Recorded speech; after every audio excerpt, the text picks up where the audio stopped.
अगर आप एक इंसान हैं तो एक बेजुबां की जान भी आपकी जान है।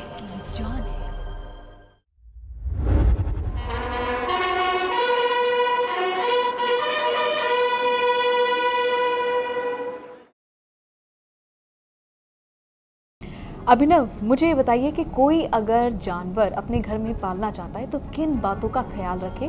क्योंकि आजकल लोगों को ये नहीं पता कि कौन से जानवर पालने चाहिए, नहीं पालने चाहिए, तो कन्फ्यूजन रहती है उन लोगों को और उनको शायद पता ही नहीं होता कि किस तरह से जानवर पाले जाएं। और वो जानवर जो होते हैं वो बेचारे अपन कुछ बयां तो कर नहीं सकते क्योंकि बोलते नहीं हैं। तो इसलिए आप विस्तार से मुझे बताइए कि किस तरह की चीज़ों का ध्यान रखना। ये बहुत ही अच्छा सवाल किया है आपने, क्योंकि आज की डेट में अगर हम शेल्टर में जाएं, एनिमल शेल्टर्स में जाएं, तो वहाँ ऐसे जानवरों की तादाद कई सौ में है, कई हज़ारों में है, जो लोग पालते हैं और कुछ टाइम बाद छोड़ देते हैं। लोगों को ये समझ के जानवरों को पालना है कि वो उनकी ज़िम्मेदारी है। अगर आप एक कुत्ता पालना चाहते हैं तो आप पहले देखिए आप क्या डॉग पाल रहे हैं, उसकी क्या कितनी रिक्वायरमेंट है। 14 साल एक कुत्ते की करीब उम्र होती है। आप खरगोश पालना चाहते हैं तो वो बड़ा भी होगा, उसे स्पेस भी चाहिए, वो गंदगी भी फैलाएगा, तो आपको उस हिसाब से जगह होनी चाहिए। ये ना हो कि आपने साल 2 साल के लिए रखा और कहीं शिफ्ट होना है, कहीं आपने जाना है तो आपने उसको छोड़ दिया। इस तरह के जानवर भी डिप्रेशन में चले जाते हैं और सच बताऊं तो शेल्टर्स पे इतना भार पड़ जाता है कि उनको बचाना बहुत मुश्किल हो जाता है। तो इस तरह के जानवर असल में मर जाते हैं। दूसरा, किस तरह के जानवर पालने चाहिए या नहीं पालने चाहिए। कोई भी इंडियन वाइल्ड लाइफ पालना गैर कानूनी है। आपको 3 से 7 साल तक की सज़ा हो सकती है अगर कोई भारतीय पक्षी कोई पालता है या कोई जानवर पालता है। जैसे लोग तोता पाल लेते हैं, एक तोता पालने में 3 साल तक की जेल हो सकती है।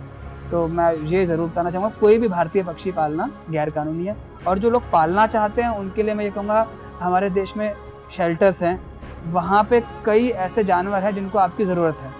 आप वहाँ से जानवर लीजिए और उनको जिनको ज़रूरत है उनको घर दीजिए, वरना वो बच नहीं पाएंगे। तो अभिनव, आप लोगों को क्या मैसेज देना चाहते हैं? लोगों के लिए मेरा मैसेज यही है कि हम we are born as humans, हम इंसान पैदा हुए हैं, तो सबसे बड़ी एडवांटेज हमारे लिए है हम औरों की मदद कर सकते हैं। जो खतरे में है, जो पेन में है, हम उनकी मदद कर सकते हैं। तो हमें एक तो मदद करनी चाहिए। दूसरा, ignorance is the biggest crime.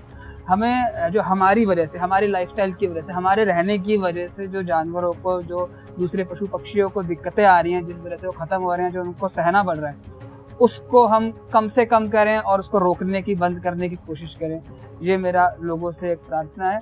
हम किस तरह से, हमारे पास एक ही धरती है, इस पे हमें साथ में रहना है, किस तरह से हम कोएग्जिस्ट कर सकते हैं, उस रास्ते की तरफ सोचना, उस रास्ते की तरफ काम करना है।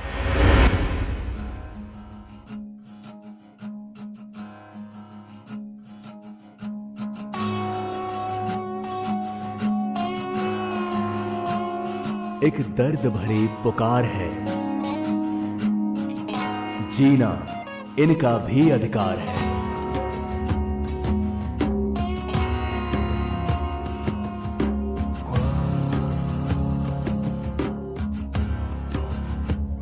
न पिंजरा, ना कोई चार दीवारी, इनकी है ये दुनिया सारी।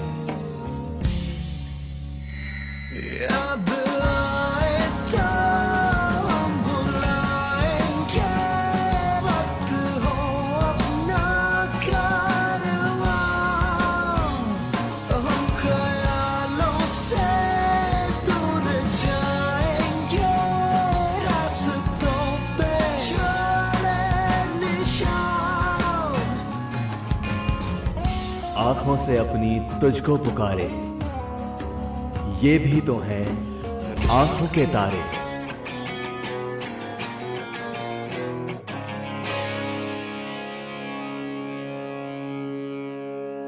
जरा अपने आसपास नजर घुमाकर देखिए।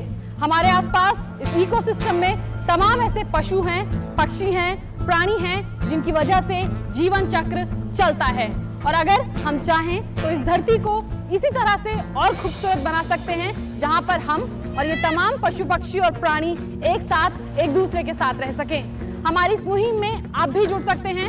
हमारे इस प्रोग्राम पर अगर आपका कोई फीडबैक है तो भी आप हमें बता सकते हैं। इसके अलावा अगर फाइनेंशियली आप हमारी मदद करना चाहते हैं तो भी आप हमें हमारे ईमेल एड्रेस पर लिख सकते हैं। और इसके अलावा हमारी इस मुहिम को मजबूत बनाने में अपना साथ भी दे सकते हैं। हमारा ईमेल एड्रेस है faunapolice@gmail.com।